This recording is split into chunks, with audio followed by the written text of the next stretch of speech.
जब कलिकाल में जीव का कल्याण इतना सहज सरल और सस्ता है तो फिर कल्याण में बाधा क्या है? 4 प्रकार के दोष ही कल्याण में बाधक हैं। कितने दोष? 4 दोष। इन 4 दोषों के कारण कलिकाल में मनुष्य का कल्याण नहीं हो पाता है।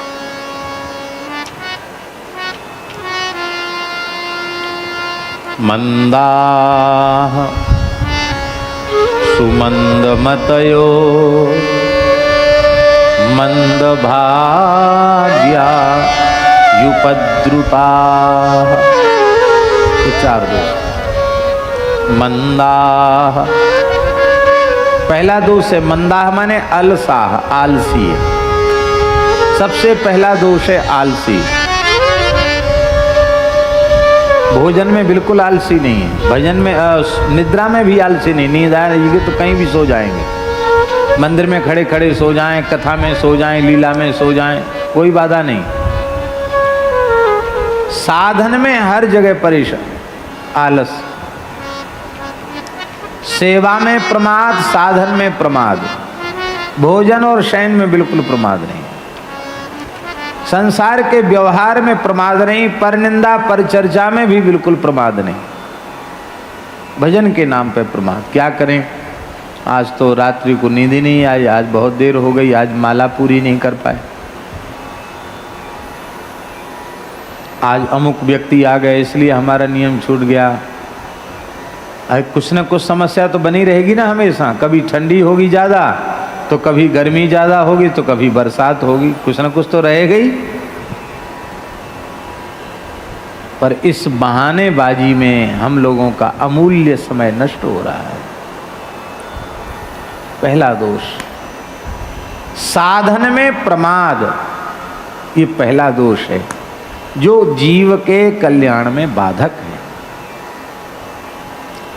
दूसरा दोष है सुमंदमति। एक तो होते हैं मंदमति। मंदमति माने मंद बुद्धि। देखे होंगे मंद बुद्धि, कई बच्चे मंद बुद्धि होते हैं ना, उनको ज्ञान नहीं होता है। जवान हो जाते तो भी मैया बाप को मंद बुद्धि बालकों की सार संभार करनी पड़ती, न बोल पावे, न समझ पावे, न देख पावे, बड़ी समस्या होती। क्या हो गया इसको? उनकी शकल सूरत भी अलग होती है, कहते ये मंद बुद्धि है, बोलते हैं कि नहीं? पर मंदमति मंद बुद्धि नहीं, सुमंदमति, ये दूसरा दोष है। बहुत चतुर चालाक है आदमी कलयुग का, बहुत पढ़ा लिखा, बहुत बुद्धिमान, अपने को बृहस्पति से कम नहीं समझता। हर आदमी अपने को पंडित समझता, विद्वान समझता है। और जो कुछ अच्छी उपदेश की बात आप उसे बता रहे हैं, वो कहेगा तुम क्या बता रहे हो, वो गीता भागवत रामायण की बात तो हम पहले से जानते हैं। आप जो कुछ उसे अच्छी बात सुना रहे हो और पंडित बन रहे हो कि हमने बहुत अच्छी बात सुनाई, वो तुमसे ज़्यादा जानता है, क्या सुनाओगे उसको?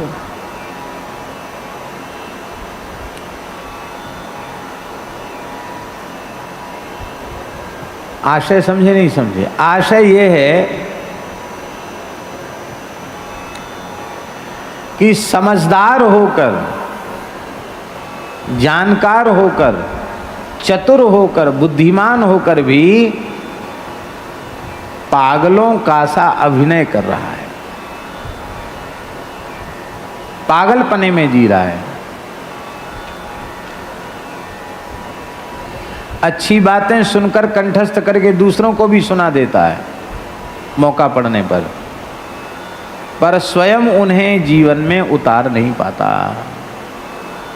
संतों के सदुपदेश सुनने के बाद भी वह अपने जीवन की दिशा नहीं बदल पाता, अपने जीवन की दशा नहीं बदल पाता। न दशा बदल पावे न दिशा बदल पावे। कहावत चरितार्थ होती है, ढाक के 3 पात। आत्मनिरीक्षण करो तो क्या अंतर आया? जैसे पहले थे वैसे ही हैं। क्या अंतर आया? ये है सत्पुरुषों के उपदेशों को सुनकर भी अपने व्यवहार को, अपने जीवन को बदल न पाना, ये दूसरा दोष है। तीसरा दोष है कि भगवान की सबसे भारी कृपा जीव पर होती है तो उसको संत का संपर्क प्राप्त होता है। भगवत प्राप्त संतों का सानिध्य, उनका दर्शन, उनका साहचर्य वो अपने पुण्य से नहीं मिलता, अपने साधन से नहीं मिलता, वह केवल और केवल भगवान की अहेतु की कृपा से मिलता है। अपनी ओर देखते हैं तो हमको लगता है कि इतने संतों का दर्शन होने के बाद भी हम जैसे थे वैसे ही रह गए, हमने उनका विशेष लाभ प्राप्त नहीं कर पाया। यही है मंद भाग्य। ये तीसरा दोष है।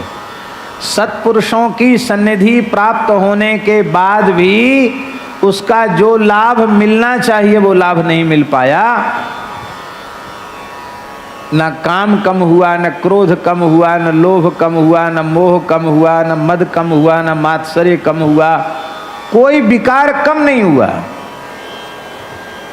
क्या इन संतों के संग का दोष है? नहीं नहीं नहीं, इनका कोई दोष नहीं, न इनका दोष और न श्री ठाकुर जी का दोष, न समय को दोष है। प्रभु मेरो ही सब दोष। विनय पत्रिका में गोस्वामी जी कहते हैं सारा दोष तो मेरा है। कैसे देऊं नाथ ही खोर, काम लोलुप भ्रमत इत उत भगति परिहर तोर। कैसे देऊं नाथ ही खोर, भगवान को दोष कैसे दिया जाए? सब दोष हमारा अपना है। अब ध्यान देकर सुने, भगवान की कृपा से सत्पुरुष मिले, भगवत प्राप्त पुरुष मिले, उनकी सन्निधि मिली,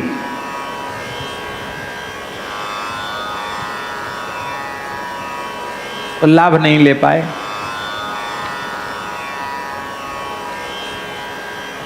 क्यों नहीं ले पाए? श्री प्रभुदत्त ब्रह्मचारी जी का दर्शन हुआ हमको खूब। जब वो बगल में संकीर्तन मंदिर है आते थे तो उनका प्रवचन भी होता था। महाराज जी भी पधारते थे, हम भी जाते थे ब्रह्मचारी जी का दर्शन करने। प्रभुदत्त ब्रह्मचारी जी महाराज कितने दिव्य महापुरुष थे। श्री हरि बाबा, उड़िया बाबा का तो दर्शन हमको हुआ नहीं, नाम लेकिन इनका भी सुना। पूज्य श्री सुदामा दास जी महाराज कितने दिव्य कोटि के संत थे। पूज्य श्री चंद्रशेखर बाबा, कितने संतों का नाम ले हम। संतों की सन्निधि, भैया जी बहुत ऊंची बात कह रहे हैं। संतों की सन्निधि मिलने के बाद भी हमें लाभ इसलिए नहीं मिलता कि संतों के संग करने में हमें कुछ सावधानियां रखनी चाहिए।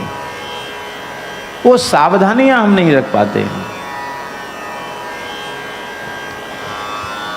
चार दोष न हो और हम संत का संग करें तो तत्काल लाभ होगा।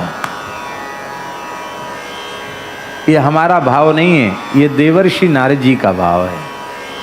नारद जी कह रहे हैं, ते मय्य पेता खिल चापलेर्भिके दान्ते धृतक क्रीडन केनुवर्तनी चक्रुः कृपाम यद्यपि तुल्य दर्शनाः शुश्रूषमाणे मुनयोल्प भाषिणी। भागवत जी का श्लोक है, प्रथम स्कंद का ये ना। चक्रुः कृपाम यद्यपि तुल्य दर्शनाः। संतों के लिए नारद जी कह रहे हैं कि यद्यपि तुल्य दर्शनाः, यद्यपि संत तुल्य दृष्टि वाले होते हैं, समान दृष्टि उनकी होती है, उनकी दृष्टि में भेद नहीं होता, लेकिन फिर भी उन संतों ने मुझ बालक नारद के ऊपर विशेष कृपा कर दी। तो क्यों की कृपा? तो नारद जी कह रहे हैं कि मुझ में चार गुण उन्होंने देखे इसलिए कृपा कर दी। कौन? सबसे पहला गुण है चंचलता का अभाव। आप किसी भी सत्पुरुष की सन्निधि में हैं आपको गंभीर रहना चाहिए, चांचल्य नहीं होना चाहिए, अस्थिरता नहीं होनी चाहिए, स्थिरता होनी चाहिए।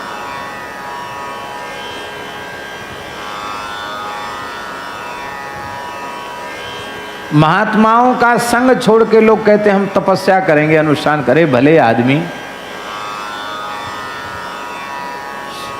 संपूर्ण साधनों को निष्काम भाव से किए जाने का फल तो है भगवत दर्शन, और भगवत दर्शन का फल है संत दर्शन।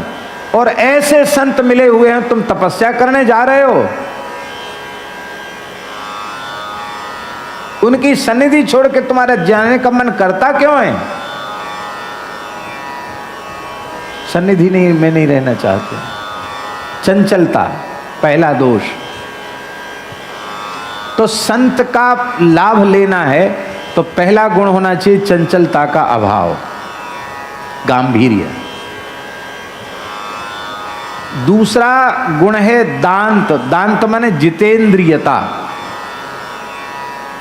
जितेंद्रियता का अर्थ है विवेक पूर्वक अपनी इंद्रियों से पदार्थों को ग्रहण करना, ये जितेंद्रियता है।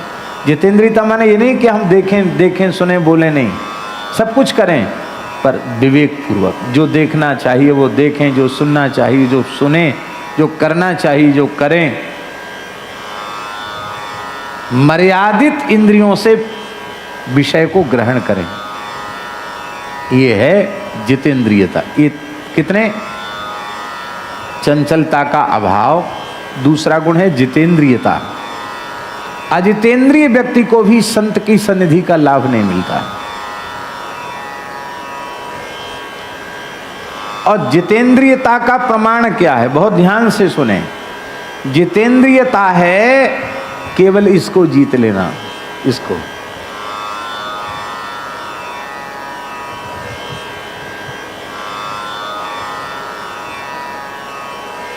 तावत जितेंद्रियो न स्यात्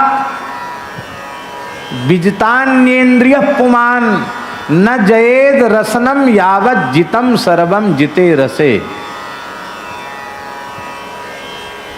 सारी इंद्रियों को जीत लिया किसी ने, किंतु इस जिह्वा को नहीं जीता, रसनेन्द्रिय को नहीं जीता। तो दत्तात्रेय भगवान 11वें स्कंध में कह रहे हैं कि वो कभी जितेंद्रिय नहीं हो सकता। और जिसने रसना को जीत लिया उसने सारी इंद्रियों को जीत लिया। रसना को जीतना है, व्यर्थ की बकवाद न करना। रसना को जीतना है, खट्टे मीठे चटपटे पदार्थों को खाने की ललक न होना। जो भगवत प्रसाद मिल जाए, बिना कामना के, बिना संकल्प के, भगवान की कृपा से रूखा सूखा जो मिल जाए प्रेम से खा ले। जड़ भरत जी के सामने हलवा पूड़ी कचौड़ी रख दो तो उनको प्रसन्नता नहीं होती थी कि वाह आज तो तरमाल आ गए। और भैया जी उनकी भौजाइयाँ भाभियाँ उनको जला हुआ भात, सड़ा हुआ भात, और तो और चोकर जानते हैं, भूसी, वो भूसी रख देती थाली में भर के, तो भूसी को भी उसी प्रेम से खा जाते जैसे कोई घी बूरा खा रहा हो। इसको कहते हैं जितेंद्रियता। समझे बाबूजी? कि बढ़िया साग तो चाहिए, चटनी तो चाहिए, गरम गरम फल का, ये नहीं। गड्ढा भरना है, गड्ढा भरना है। इस क्षुधा कुकुरी को टुकड़ा देना है, वो भी जो मिल जाए।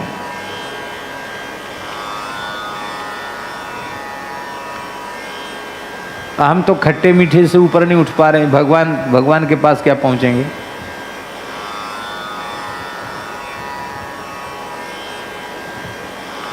सबसे दुष्ट इंद्रिय है ये।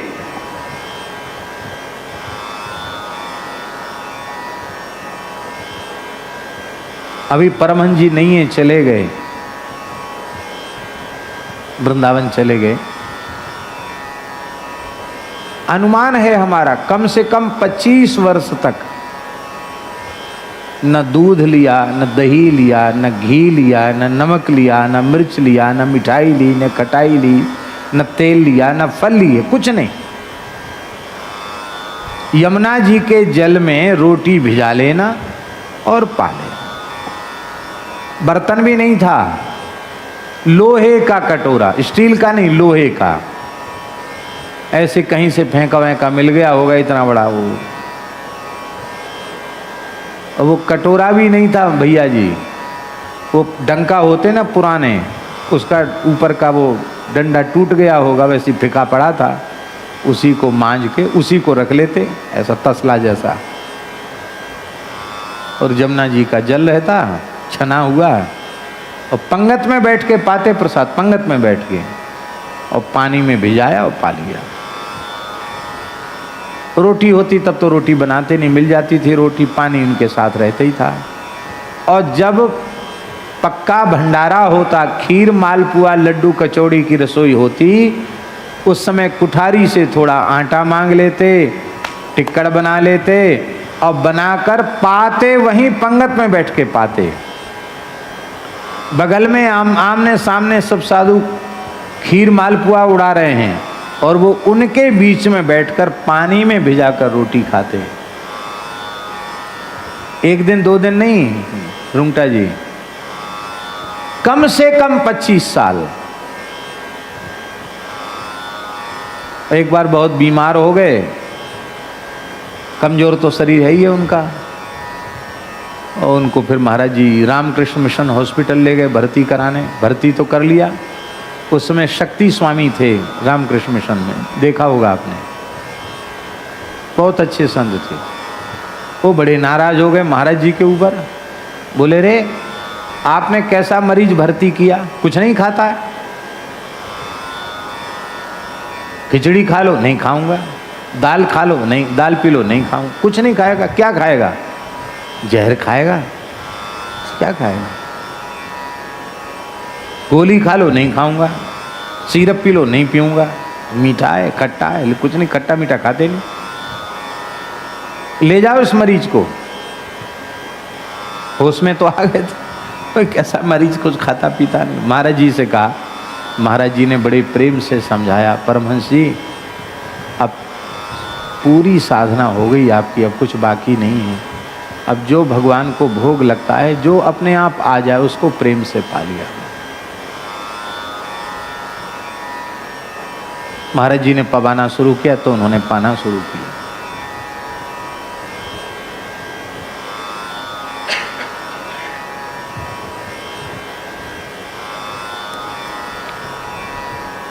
आज भी कैसी अवस्था है उनकी, इसको कहते हैं जिह्वा को पूरी तरह जीत लेना, जितेंद्रियता। कितने हो गए गुण, कितने हो गए?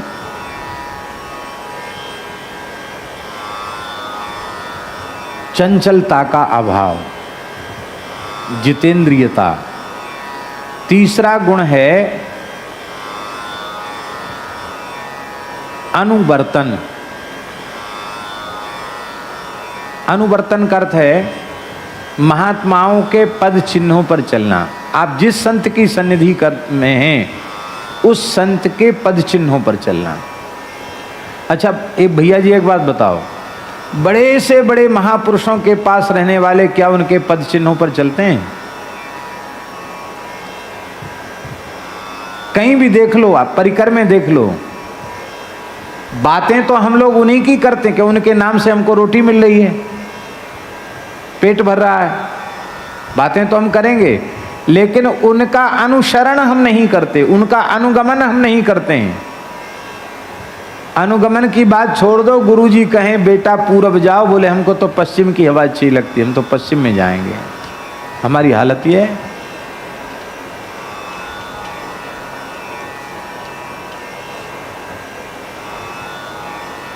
चौथा गुण अल्प भाषण।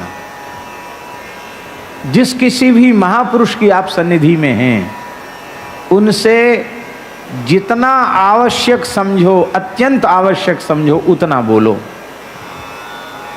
क्योंकि अधिक बोलने में कभी न कभी उनकी अवज्ञा हो ही जाएगी, अमर्यादा हो जाएगी, अवज्ञा हो जाएगी।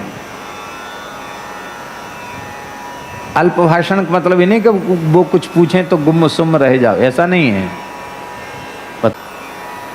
तो अब बताओ गुरु कौन भयो, चेला कौन भयो? कहने को तो हम शिष्य हैं, पर हम ही गुरु बन बैठते हैं।